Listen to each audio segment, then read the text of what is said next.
Hi there, YouTube. This is Zero Joy with TeamEDM coming to you with a new video for my updated Monarch deck profile. So, cards have come out that have made this deck better, and I'll get into that. So, I figured I'd do updated deck profile, kind of explain why. The fact that the reason why cards that come out have basically provided a complete overhaul to the deck. So you probably know what the big change is. If you've paid at all attention to Wing Raiders. But I'll just get into it right now. I'll explain some of the card choices after I get through the actual profile, so you can just turn off after the profile if you don't want to hear any explanations, but I'll explain afterward. So you got three Erebus, 2 Kuras, 1 Majesty's Fiend, and then the cards that came out. 2 Super Quantum Red Layer and 1 Super Quantum Blue Layer. Then we got 2 Ia and 1 Eidos and 2 copies of Effect Raider. That's all the monsters. Spells, we have 3 Pantheism, 3 Domain, 3 Tenacity, 3 Stormforth, 3 Return, March, and that's all the Monarchs spell cards. And then to finish off the spell cards, we have 3 E-Tally and 2 Twin Twister. And then traps, we have the Prime Monarch. And that is the entire deck. Yeah. So now I know I've been talking to friends who don't fully understand the point behind the change and why it's good, why it's so good, and so that's what the rest of this video is going to be explaining. So if all you wanted was the deck profile, there you go, you got your deck profile. But now I'm going to go through the card choices because that's what I feel like doing. So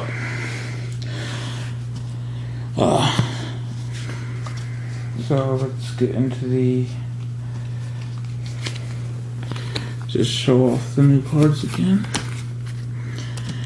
So basically this is what a lot of people are doing to their Monarch decks. They're adding in the Super Quantum 2 Super Quantum Red Layer and 1 Super Quantum Blue Layer, and then they're adding in 3 Emergency Teleport, and this is basically the Super Quantum engine. Your Emergency Teleport only has 1 target, and that's the 1 copy of Blue Layer.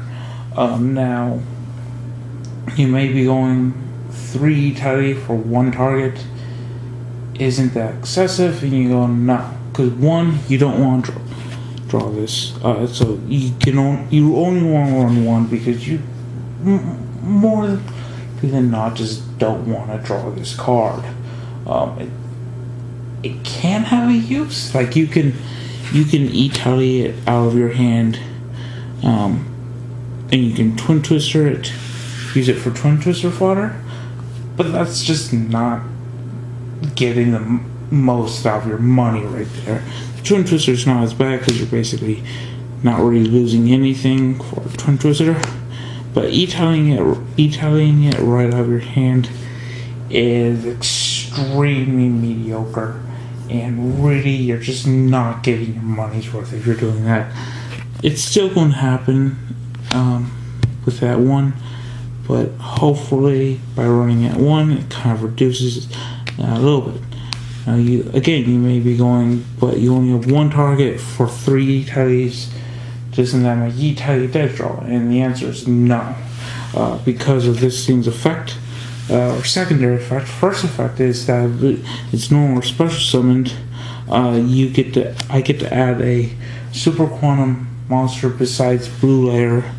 I think it has to be besides blue layer. Yeah, besides blue layer from my deck to my hand. So that instantly grabs me red layer. The other cool effect with this is that when it's sent to the graveyard, in an effect that cannot miss timing because it is a if-can effect. So this is an optional effect, but it cannot miss timing. And that is an effect that will send it back into the deck. It just shuffles itself right back in the deck. Technically, you can do up to 3, I believe. Yeah, you can do up to 3 super quantum cards or super quant cards. It's technically all you need. What you can do up to 3, but really the only one you ever shuffle in is just this. You don't really want to shuffle in these guys. That's because they don't have their own personal use. These are level 5 warrior fire type monsters that have a cyber dragon effect, except it's cyber dragon, but my opponent doesn't need to control monster. So I can just special summon this out. It's a 2000 beater instantly, and when it gets normal special summon, when it gets normal special summon, I can add a super quantum card in my graveyard and add it to my hand. This makes for really interesting plays because basically if you get both of these into your hand, or one in the graveyard and one in your hand, you basically have infinite tribute fodder, because you just summon this and add red layer back to your hand. It also has another effect that if it's sent to the graveyard, I can special summon a super quantum card from my graveyard, except for red layer from my graveyard, but its effects are negated. It's kind of cool if this gets stuck in your graveyard. There are ways for this to get stuck in your graveyard, such as you tribute summon Majesty's Fiend, or like a Bestwater happened for a turn and this just got stuck in your graveyard. That's actually really, this effect is actually really useful. It's not going to happen a ton, but it is really useful if you need it. The other cool thing about all this is that this is a level 5 monster. So basically what that means is that this is a 1-card tribute summon. If you just absolutely have nothing else, what you can do is you can E-Tally this and then tribute summon this. And that does have several uses. And then this will get shuffled back into the deck, obviously. And that does actually have several uses. It sets up, most notably, it sets up domain. It sets up this is now a tribute summon monster. And so now you've got domain on the board. Also makes it so that if later on you draw, or you didn't have this in your hand, let's say you didn't have this in your hand, but you had Ether or Eris in your hand, next turn, if you can make sure that this guy lives, this guy is considered a tribute summon monster. So you can use it for the full tribute of either Eris or Ether right there. So that is also another use if you just weren't able to get these guys off on their own. Now that takes a little bit of setup. But the really cool way to use that is if your opening hand just kind of really just on the fritz, but you happen to open up, return an emergency teleport. this becomes 2 cards, search any monster, any tribute, any monarch. A 2 card search any monarch in your deck, or Majesty's Fiend in that case, because Italy, summon this, search this, activate this, tribute, summon, chaining 1, chaining 2, this will go back into the deck, or this will get the search out first. You get either your Erebus. Most you're going to be searching these guys, but you can search Majesty's Fiend. You generally don't want to search Kuraz. You want the Kuraz to stay in your deck, but you, more often than not, you're going to search these guys, and so and then this will get shuffled back into the deck, and then you've got plays for the next turn. If you're able to keep this thing on the field, it's now a tribute summon monster, and thus I can just go tribute. And yeah,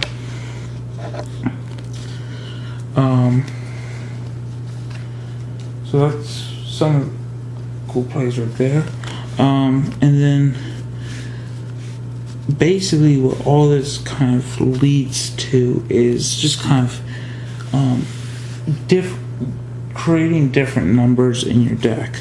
So I kind of showed you the numbers before.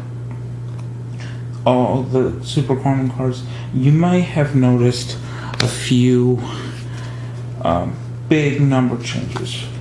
One thing is Return of the Monarchs. I have now bumped to 3. The reason being is you want to see this. You don't care about having all 3, but you want to see 1. Preferably you want to open 1, but if that doesn't happen, you want to see 1, and you don't want to have to go way out of your way to search it. You just really want to see this card as soon as you possibly can. Another thing that, and then after you get the 1 and you've gotten a few plays off with it, you can really don't care about it anymore. And after you've gotten a few plays off with, and after you get your 1, you can dump these off with the Erebus and either just send the other copies straight to the graveyard. You don't really care. The other number that you may have noticed is, if I can find it, the fact that these guys went down in number. These guys were so important for the deck before this. Now they're kind of not necessary, because you just have other ways to tribute summon that provide you more consistency. These were the reasons why the deck bricked. The fact that you had to run 3 of this and 3 of this, basically. I know some people ran only 2, but for the most part, this was one of the big reasons, in my opinion, why bricking happened. It's just because none of it gets you anywhere. If you don't open up a tributable monster, none of this matters. The 3 and the 2 or 3, it doesn't matter if you don't open up a tribute summonable monster. This, even if I have to normal summon it, automatically adds a tribute summonable monster to my hand. And if I get it off with the Italy, I don't have to wait at all, and I get a tribute summonable monster right to my hand. Is this a great tribute summon monster? Absolutely not. But at least it's something that you can use to start your plays or create a domain. Extra deck shutdown. You can use it to get yourself started. And that was so important. And these guys, if you don't open that, you don't have anywhere to go. So, but you still want to run them because they still have amazing plays, and that's one of the things I'm going to get into next. The final number that you may have noticed a big change, a very important change, is the fact that I'm now playing Kurats. Now, I've seen some Super Quantum builds run 3, I've seen some still only stick to the 1, but I didn't run any Kurats before, and that's because I did not want to draw this card. And if I drew it, I just cried. And if I didn't draw it, I never really felt the huge need, the huge want to just summon this card. That changes. That changes a lot with this because of how easy it is to get off its effect now. You still have your standard summon this, grab this, and then activate domain and summon, if I can find it, and summon other. Make this level 6, tribute this, send 2, doesn't really matter, summon this, pop 2, and then I get vanished. And then what you generally did, I kind of skipped a step, you sent this, with other, before you summoned out the Kuras, you sent prime, and let's just say you really wanted, it doesn't really matter, let's just say you really for some reason wanted, I don't know why I'm switching cards, it really doesn't matter, say you really wanted March. So you'd send these two, summon out, after effect target Kuras and Idia, and then banish the March for the prime. These two would get popped, you draw 2, and add the March straight to your hand. That still exists. But you can, even if you don't get that play off, you still have other plays.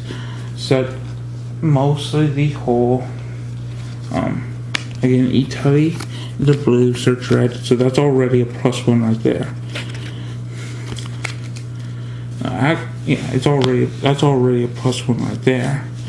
Next, you find a way, whether it's through pantheism or something, send this guy to the graveyard. And then you summon it. And then you, again, and then that's when you do the whole domain. Make this all 6. I know this is opening a lot more cards, but domain, make this whole 6. Tribute this. You don't want to tribute this or the idiot, because then it can force the Kuras to miss timing. Because, in fact, these things have to be chain link 1 if you want to use their effects. So then you summon out this effect. Send any 2, it doesn't really matter at this point, so you send the prime and the pantheism, because you're not going to get the ED effect off, so it doesn't really matter. From this, draw 2, and pop these 2, draw 2, and then this gets shuffled back into the deck. So it's just a bunch more plays, and it actually leads to a lot more pluses on your plays. And all of this is leading with more consistency. The bad thing about this build compared to the pure build is this does not have the same power plays. You're not really going to get the whole, one of the cool things that was with the pure build was if you had this and Idia in your graveyard, you banish, summon the Idia, sub out another Eidos, and I'll just grab the one, but that's just because that's the one that I have on hand. Summon out another Eidos from your deck, and bam, you got 2 tribute summons this turn.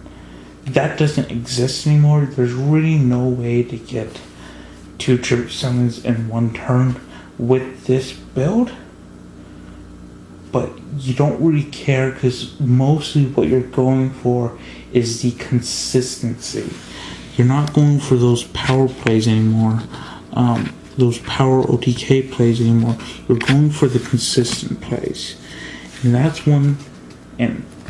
the big thing that this deck has a huge leg up on. And that is why I really think the Super Quantum build of Monarchs is the superior build of Monarchs. So if you stuck around for this long deck explanation, awesome, thank you. If you didn't, I know you won't hear this part, but still thank you for watching the actual profile, and just tell me what your thoughts are. I know you won't hear that, but if you stuck around to this far, tell me what your thoughts are on my build, and what you think, and whether or not you agree with me that the Super Quantum build is the better build, or if you think the pure build is better. Tell me why you think it's better.